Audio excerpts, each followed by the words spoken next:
Good afternoon, everyone. I'm Suzanne Borden, Moment Magazine's Special Project Manager, and I'd like to welcome you to Moment Happy Hour for today's Zoominar, Stolen Legacy, Nazi Theft, and the Quest for Justice, with Moment Senior Editor Dina Gold. Dina began her career as a financial journalist, later joining the BBC in London, where she worked for many years as an investigative reporter and producer in both radio and television.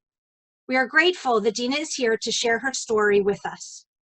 Just a few things before we begin. Please note that today's Zoominar is being recorded and will be available later this week. At the end of Dina's talk, we will open it up for Q&A. Please type your questions into the chat box, which you can find at the top or bottom of your screen. And please join us next Tuesday, May 12th, for our next Zoominar with Moment Talk of the Table contributor, Chef Vered Gutman, who will demonstrate some of her favorite dairy dishes from across the Jewish diaspora. Be sure to visit momentmag.com for more program updates, register for upcoming Zoominars, and to access Moment's Guide to the Global Pandemic. We also ask that you consider participating in today's Global Giving Tuesday. We hope you are enjoying our Zoominar series, which provides a new way to learn, connect, and laugh during these difficult times. Please visit momentmag.com/happyhour to make a donation that will help support our ongoing effort to bring you new and engaging opportunities. Every dollar really does make a difference. Now, before Dina begins, I would like to put what she has to say into context. Professor Walter Reich, former director of the United States Holocaust Memorial Museum, has written, and I quote, "The Holocaust, the project of exterminating Europe's Jews, was an immense act of murder, but it was also an immense act of theft. The murder was, of course, the incomparably greater crime. The dead could never be brought back to life." He is, of course, right. The genocide was unparalleled and unforgettable. The Nazis murdered members of Dina's family, and she has written in her book about some of them. But many people have written about the horrific fate of their loved ones. Dina chose to focus on a different aspect of Third Reich history. Not many people are aware that less than 20% of all Jewish property stolen during the Second World War has ever been restituted or compensated for. And it is a very personal story of Nazi theft that Dina is going to tell us. Dina does presentations on her book, Stolen Legacy, all over the world, in which she shares a wealth of photos, videos, and documents relating to her story. She will share with us a sampling of those materials in the brief time we have with her today. I'm pleased to welcome Dina Gold to today's Moment Zoominar. Thank you, Suzanne, and hello, everyone. It is fitting that I am speaking today, the week of the 75th anniversary marking Germany's surrender at the end of World War II. Despite such a long time having passed, it is a tragedy that thousands of people or their heirs still dream of one day getting back what was stolen by the Nazis from their families. My story is about how I wanted to put right, as far as I was able, the injustice that was committed against just one family, my own. I have spoken in the United States, England, Germany, and Australia at public events. Time and again, audience members show me photos and documents that they have kept for decades. They just want someone to talk to, someone that they feel will understand. And people often ask me for help, because they long to recover their family legacy and cultural heritage, which many of them have heard about all their lives, just as I did. So, I will start at what was, for me, the very beginning of this story, with my grandmother, Nellie Wolff. Here we are, together outside the British Museum in London in the 1970s. When I was growing up, Nellie used to reminisce to me about her glamorous lifestyle in pre-war Berlin. And she would tell me about a huge, valuable business building which she claimed had been stolen from the family by the Nazis. It was the income generated in that property that had funded Nellie's life of luxury, and she never gave up her dream of one day recovering it and regaining some measure of financial security. My mother always told me to ignore her mother's stories. She thought that Nellie was a fantasist, and anyway, the building that Nellie kept talking about was behind the Berlin Wall in East Berlin, in communist East Germany, and in no way reclaimable. But I loved my grandmother's stories, and I listened very attentively to them. In 1921, at the age of 23, my grandmother had married into an extremely prosperous family. The wealth came from the H. Wolff Fur Company, founded in 1850 by my great-great-grandfather. His son Victor built the company into an international success, and by the early 20th century, it was one of the largest fur fashion businesses in Germany, with offices in Paris, London, Copenhagen, and even Melbourne, Australia. Victor had two sons. The older one, Herbert, learnt the skills of the fur trade working for his father. Nellie married Herbert, my grandfather. The family lived in a large villa in Wannsee, an upmarket suburb of Berlin. As you can see, the villa had extensive park-like grounds with statues in the garden. This is a short walk from where, in January 1942, during World War II, the Wannsee Conference was held to coordinate plans for the wholesale slaughter of the Jews of Europe. The house had beautifully furnished rooms.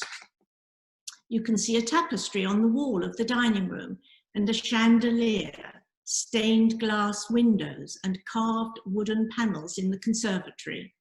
My grandparents had cooks, maids, gardeners and a chauffeur, as well as English nannies, so that their 3 children would grow up bilingual. All this lavish living ended when the Nazis came to power in 1933. My 11-year-old mother was the only Jewish girl in her school. Soon she was coming home telling her parents how she was being bullied and harassed by her anti-Semitic classmates.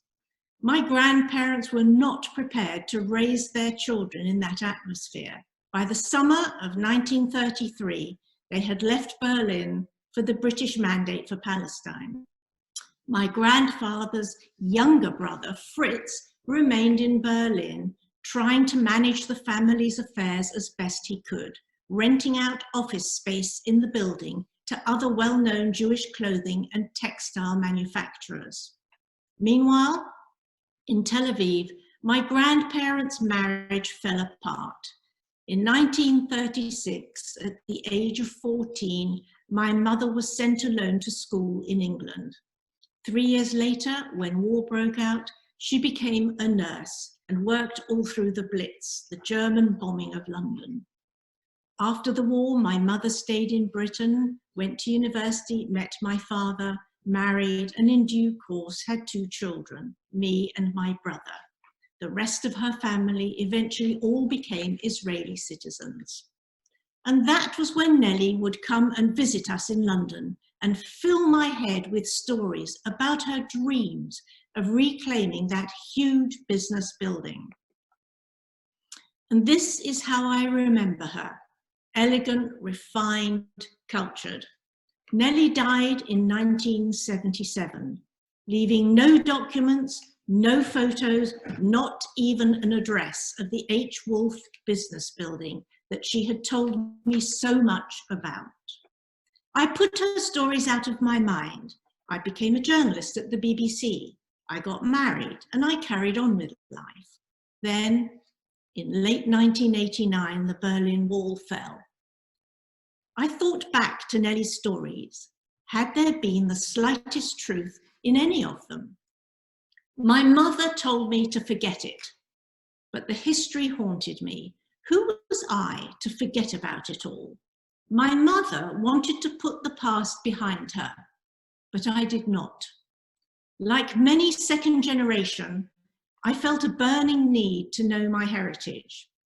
Of course, it was entirely possible that Nellie's stories had been largely fantasy, but I owed it to her memory to find out. So, in early 1990, I began researching my family's history, about which I had known precious little. I soon found a 1920s Berlin business directory. Inside was an advertisement for H. Wolff, the family's fur company, and crucially, an address, Krausenstrasse 1718. Could that be the building that Nellie had told me about all those years ago? If the building really had been stolen, as Nellie had always claimed, then I felt that it was a matter of principle to try and get it back. In 1990, the German government set a 2-year time limit for people to register claims on property in East Germany. It was essential that if there were the slightest chance that my mother had a valid case, she needed to register. I promised her that I would do the research to try and prove her case, but she had to stake a claim, and that is what she did. With my mother officially registered as a claimant, I decided I needed to see the building for myself. In December 1990, I flew to Berlin and took a taxi to Krausenstrasse. We drove past the graffiti-covered remnants of the wall and into former East Berlin, and just 2 blocks after Checkpoint Charlie, stopped in front of an enormous building with a German flag outside. Several large gold plaques at the entrance declared it to be the Berlin outpost of the Federal Ministry of Transport. Of course, I got someone to take a photo. Then I marched in and I asked to see whoever was in charge. The receptionist made a phone call and a man came to find out what I wanted. I showed him the advertisement with the name H. Wolff and I announced, "I've come to claim my family's building."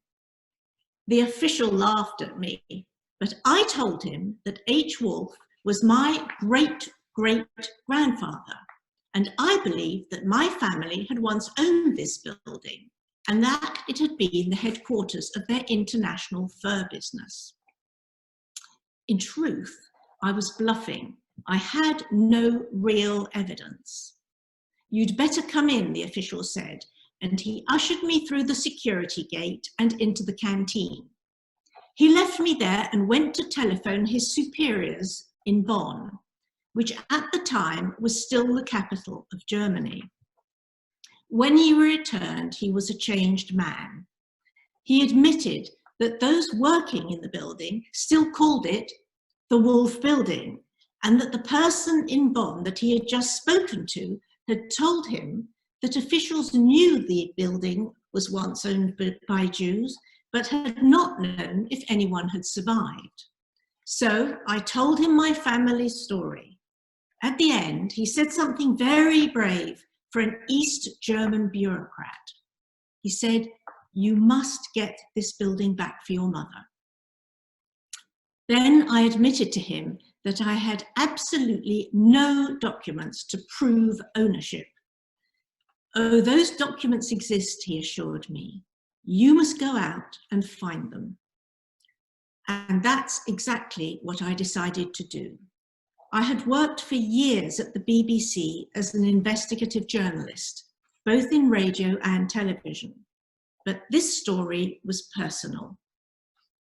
My father had served in the RAF, the British Royal Air Force, all through the war. And so he was well aware that the Allies had conducted a massive aerial bombing campaign on Berlin.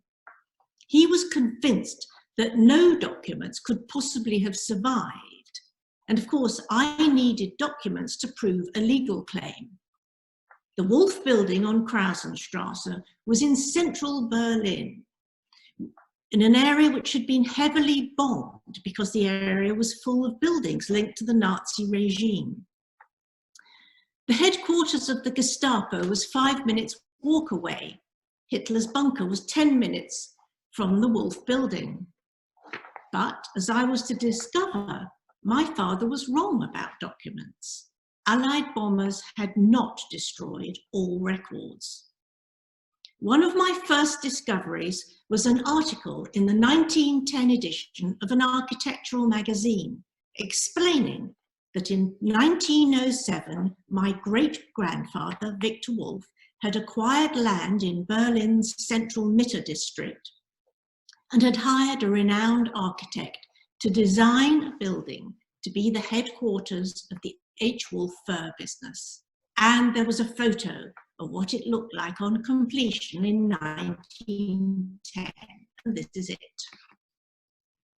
The building stretches back to the next street behind, and it has 2 inner courtyards. Both the front and rear entrances had distinctive archways adorned with carvings of mythical creatures. This is a 1910 photo of the back archway. You can see H. Wolff on the side of the wall, and what it says is ready to wear fine fur products. I had never seen any photos of the fur products produced by the company, but I discovered a German antiquarian bookseller who had an H. Wolff 1910 catalogue. It's a fashion catalogue, and I bought it. Inside are photos of models wearing magnificent fur coats. At the New York Public Library, I found a 1910 edition of Fur Trade Review.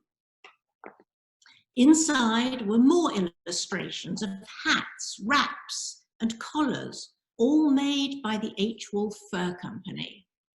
Well, this was all very interesting, but in order to mount a legal claim for restitution, I needed to find documents.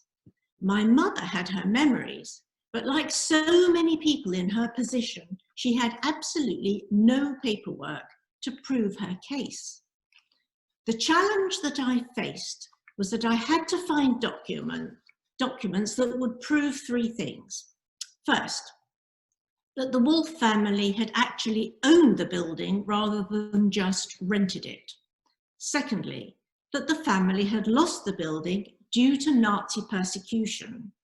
And thirdly, I had to show who the rightful inheritors were. Nellie had always claimed that she was one of them, but I needed evidence. I managed to get hold of a copy of the land registry documents that charted the history of the building's ownership. That's the front cover with the notary's official purple stamp. Inside was proof that the Wolff family had indeed owned the building and what had happened. In 1937, the Victoria Insurance Company had foreclosed on the mortgage, but instead of putting the building up for auction to the highest bidder, the Victoria had sold it at below market value directly to the Reichsbahn, Hitler's railways. The Reichsbahn had wanted the building for a very specific reason.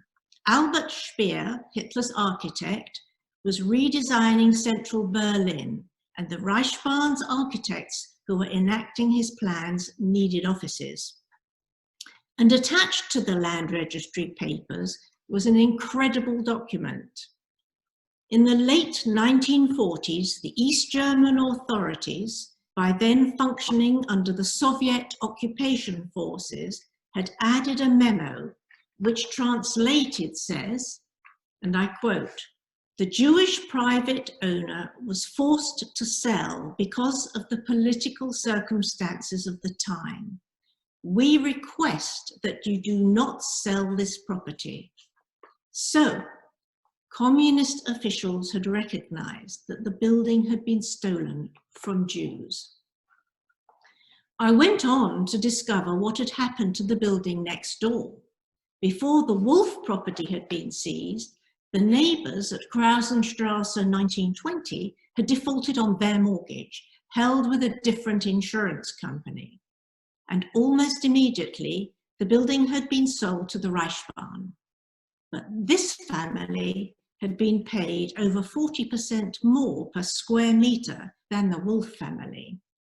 Well, those owners had been Prussians, not Jews.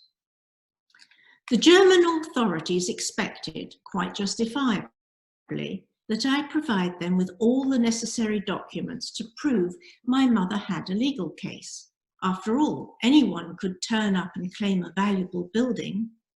And so I had to find vital birth, death, and marriage certificates, as well as wills. It was a slow and laborious task, writing to local courts and town halls, asking them for all the relevant papers. The fact that my mother was a fluent German speaker helped. Together, we were able to find every document to prove her case. Incredibly, the German reputation for meticulous record keeping proved to be well-founded. And Nellie had been correct. She was named as an inheritor, as was my mother in her own right. Central to the story of what had happened was the role of the Victoria Insurance Company that had withdrawn the mortgage and sold the building directly to the Reichsbahn. The Victoria is now wholly owned by the Ergo Insurance Company of Germany. In the 1920s and early 1930s, the Victoria had had Jewish management. Indeed, it had actively sought business from Berlin's Jewish community by advertising in the local Jewish business directory. But after Hitler came to power, the Jewish management was replaced and the company began discriminating against its Jewish customers and employees. I found out a great deal about the Victoria Insurance Company and Dr. Kurt Hammann, its chairman from 1935 all through the war until his retirement in 1968. Without doubt, the most awful revelation was that the Victoria had been part of a consortium ensuring SS-owned slave labour workshops at Auschwitz, Buchenwald and Stutthof concentration camps. I have the insurance documents themselves, and Yad Vashem has provided me with photos of the buildings which were insured. So, you can imagine how shocked I was to learn that in 1953, Dr. Hammann was awarded Germany's highest civilian honour, the Federal Cross of Merit. And that's not all. I also found that the prestigious University of Mannheim had a Dr. Kurt Hammann Foundation and an annual prize awarded in his name. In 1996, the German authorities finally accepted that I had proven the case that had the Nazis not come to power, the family would not have lost the building. By then, the building was being used as the German Federal Ministry of Transport, where the minister himself had his office. The German government did not want to move their employees out, and so the finance ministry offered to buy it from the family. They paid 20 million Deutschmarks, which is the equivalent in 1996 of about $14 million. The money was shared by my mother and her Israeli siblings. When I set out on this journey, my mother thought that I was wasting my time. Well, she was mistaken. And I think that Nellie would have been pleased that I did not forget her stories, and I did what I could to right a wrong. In March 2018, the property became part of the German Federal Ministry of the Interior, Building and Heimat, or Homeland. This photo is taken from the ministry's own website.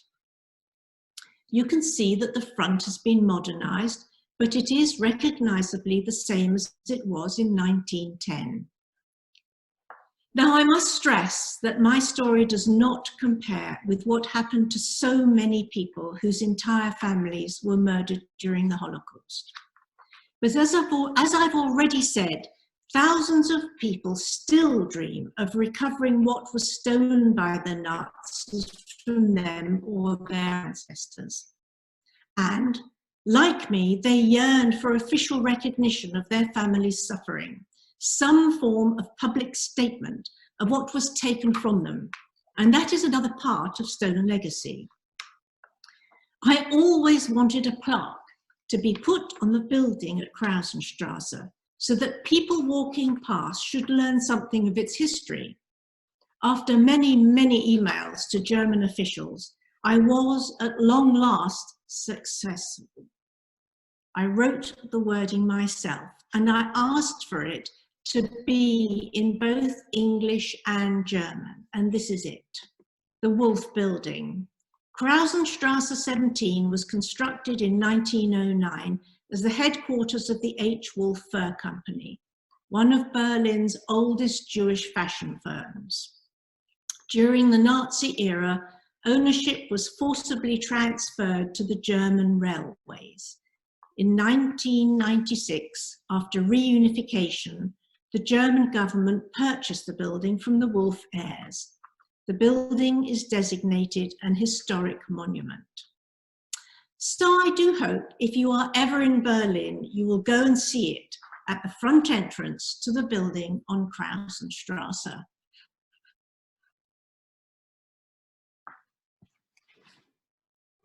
Thank you, Dina, for that compelling story. We're going to start with people sending in some questions via the chat. And while we give people a second to do that, we do already have a few questions. You had said that Mannheim University had a foundation and annual prize honoring Dr. Kurt Baumann. Does it still exist even after you discovered that? Well, it doesn't exist, because given what I found, I started emailing them, the president. I was in negotiations with him about this. I said, is he really a suitable person to be honored in such a fashion? And 6 years after I first started communicating with them, Mannheim University officially changed the name of the foundation. And this happened exactly a year ago, actually, in 2019. And they renamed the foundation to what it's now called the Foundation for the Promotion of Insurance Science at the University of Mannheim. Thank you. We have one question. Was there valuable art or furnishings inside the building? And was that stolen as well? No, inside the building, this was a commercial property.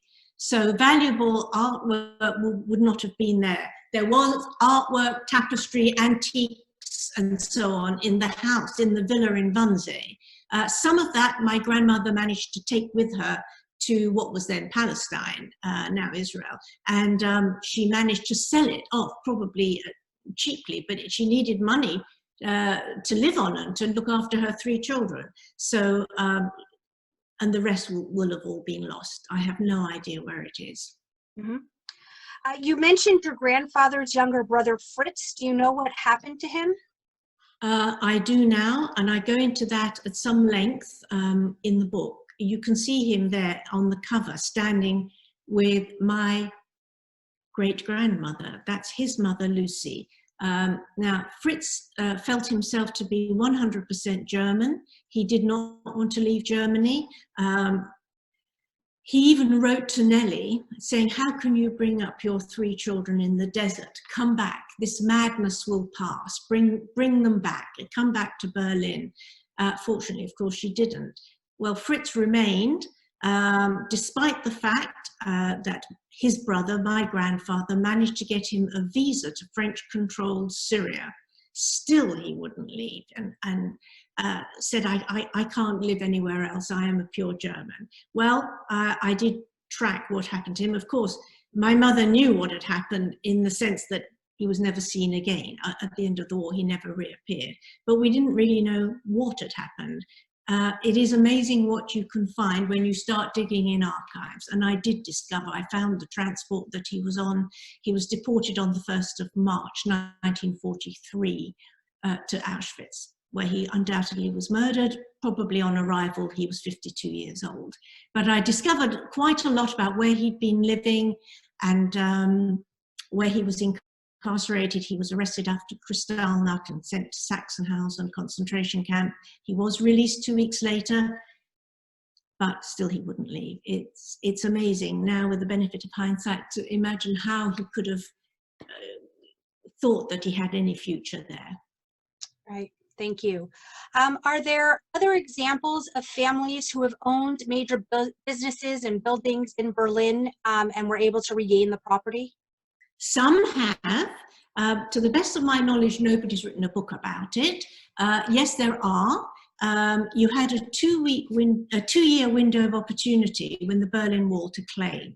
And I realized that, and that's why I pressed my mother to register her claim early on. Yes, there are some. And then I am still being contacted by people from all over the world saying, can you help me to get my building back in Germany? It's too late now. There was a period of time where you could claim, but that has passed in Germany. Not so in the rest of Europe. Each country has different rules on this, so some people can still try and recover property. Do you think it was easier in Germany to reclaim the property than in some of the other countries? Yes, I do, for a number of reasons. Principally, in many cases, you can find the documents that you require. And Germany, of course, has to recognize its guilt in all of this, and they do. And although they are sticklers for every last document, right down to, you know, who was left what in wills and so on. I mean, for example, when we were claiming, they even asked my mother to supply a copy of the death certificate for Fritz. I mean, it takes your breath away that they asked for that, but they did. Of course, we said, look, he was on this transport, he was 52 years old. Clearly, he was killed at Auschwitz, and in the end, they saw reason in this. But in terms of trying to get property across the rest of Europe, it's very difficult because many records are hard to gain access to, or they've been destroyed. It's hard work. And each country has different rules on how you can go about claiming. Thank you. What about your family's villa? Were you able to lay claim to that? No. My grandfather did try and claim, and in the 1950s, he spent his declining years trying to claim that villa back, and he failed. In fact, it ended up going to court and it was rejected. Well, the German courts after the war were riddled with Nazi supporting judges, and he failed. However, it does still exist, and I've been back to visit it. I went with my mother in 2003. I took these photos, and there she is. She was back there 70 years after she was last there as a child of 11. She went back to visit. In fact, the people came outside and said, you know, what are you doing? So we explained. They said, come in, and we've been all around it, and it is still very, very similar to how she remembered it. Although it's been divided up into apartments. Of course, when they lived there, they had the whole house, but it still has the same banisters that she used to slide down as a little girl, the stained glass windows in the conservatory and the exposed wood beams. It's all there. It's unchanged. Now it's got a historic preservation order on it. So yeah, it's amazing. It survived intact all this time. And in terms of the land, she used to run around the huge gardens that they had there, stretching all the way down to the main road where the Wannsee Lake is. That's now got about 8 or 9 villas built on it. So it's in terms of the park-like qualities of the gardens, those have gone. But she immediately recognizes it's still got the same wrought iron gates that they used to drive the family's Mercedes through. But the house is beautiful. You can see the carved wood on the outside. It's exactly as she left it. Was there a reason you could not get the house back? I think the courts were not looking kindly in 1961 on Jewish claimants returning and saying they want it back. It was very, very hard. Okay. I think actually that he was entitled to it back, but it's too late now. I mean, we can't claim it. Do you know what happened to the furs that were in the building? The furs? Well, they were all being, I mean, no, the furs were sold to all the major department stores, but they had stopped making furs. They had stopped making fur coats by the late 1920s. And my grandfather was in the fur business, but he, you know, there was the crash in 1929. They had a very valuable building. It was much easier to rent it out. And I've got the names of some of the very well-known Jewish textile clothing companies that were renting office space in that building. So they were living off the rental income. Thank you. Someone wants to know, the German government required you to do all of this research yourself. Have they considered establishing an office to help other heirs do the appropriate research? No. No, and now it's too late to claim. No, we had to do it all ourselves. And this is why it's so difficult for people to claim, because how many people have the wherewithal to go running around in Berlin? I mean, my mother, actually, she was terrified. She didn't want me to do it. She said, who do you think you are to take this on and to stand up against the German government? You know, you can't win, you can't win. And I said, well, I've got to give it a try. But, you know, a lot of her friends who were German Jewish refugees who'd made it to England, they just couldn't face it. But I'd been, you know, a journalist for many years. I knew how to dig around in archives, and I wasn't going to be intimidated. You know, I just thought, well, I couldn't live with myself if I didn't try. But it's hard. It's very hard work. Mm-hmm. Someone says this is a wonderful detective story for you, and thank you for doing this. That your story is echoed in the stories of the French Jewish community.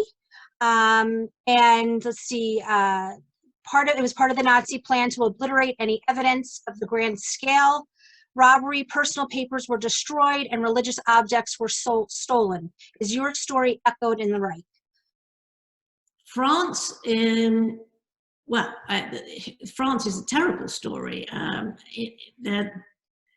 Only a tiny, tiny percentage of stolen apartments in Paris have ever been restituted or compensated for. It's an absolute scandal. Yeah, I mean, our story does echo that of Jews all over Europe. And someone would like to know if Stuart Eisenstadt helped you at all with this, and if you would like to say who Stuart. No, Stuart Eisenstadt wrote the foreword. I went to see him. It's interesting. When I first arrived in Washington, D.C. in 2008, I met him. And I told him the story. And he said to me, you absolutely must write this up. Because he said, no one, to the best of his knowledge, has ever written a book about this. And he said, let me give you some advice. Focus on the insurance company. Look at what it was up to. And he did point me in the right direction to look at the goings on of that insurance company. His instinct was right, actually. And then I wrote the book, and he wrote the foreword. So that was very nice. Very nice. And with that, we are going to end today's session.